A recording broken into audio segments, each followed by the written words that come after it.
Right then, let's take a look at this lick. Well, it's not really a lick, is it? It's more of a sweep tapped arpeggio sequence.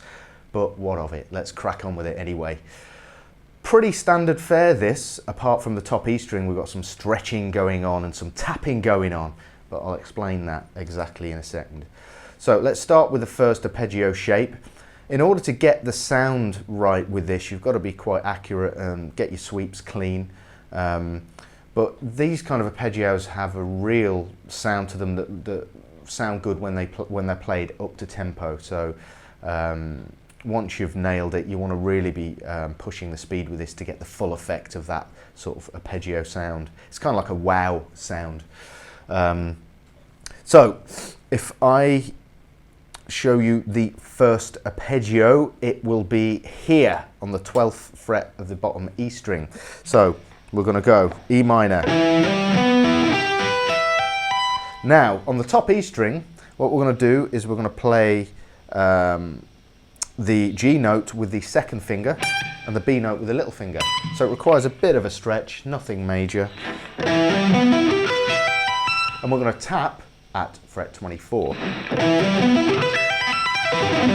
Now in order to get that really cool sound, you've got to be really accurate and clean with the sweep. So you're going to have to practice this nice and steady and make sure you get every note as clean as you possibly can. So next arpeggio is exactly the same shape that we just played with the left hand, but we move up 2 frets to the F sharp. So we're going to start here.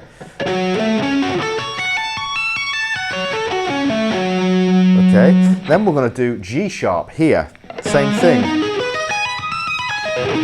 You'll have to watch here because the frets are pretty tiny. You're going to struggle, especially if you've got chunky fingers like me. So will require a bit of practice this.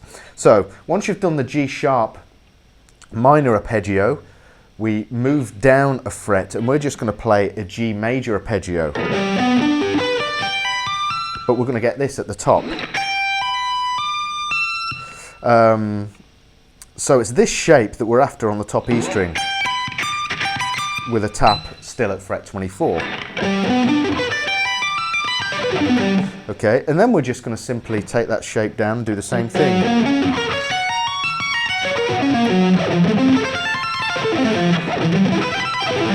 Until we get to the bottom. And that's the whole sequence. So as I say before, in order to get this right, you've got to make sure you nail it at a slow speed, but get the flow and get the sound. It's kind of like a wow expression, the word wow.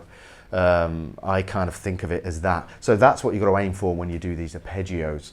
So just remember here, keep it nice and clean. And there we have an E arpeggio.